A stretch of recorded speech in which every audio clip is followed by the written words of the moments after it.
عمران خان نے عمر ایوب کو وزارت عظمیٰ کا امیدوار نامزد کر دیا ہے۔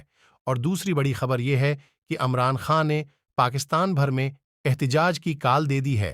آج اسد قیصر نے عمران خان سے ملاقات کی، جس کے بعد جب اسد قیصر جیل سے باہر آئے تو انہوں نے میڈیا سے گفتگو بھی کی اور اعلان کیا کہ عمر ایوب وزارت عظمیٰ کے کینڈیڈیٹ ہوں گے۔ عمران خان نے یہ بھی اس حکم دیا ہے کہ ان سب پارٹیوں سے بات کی جائے جن کو لگتا ہے ہمارے ساتھ الیکشن میں دھاندلی ہوئی ہے، ان میں مولانا فضل الرحمان بھی شامل ہے۔ اب دیکھنا یہ ہے کہ آگے کیا ہوتا ہے۔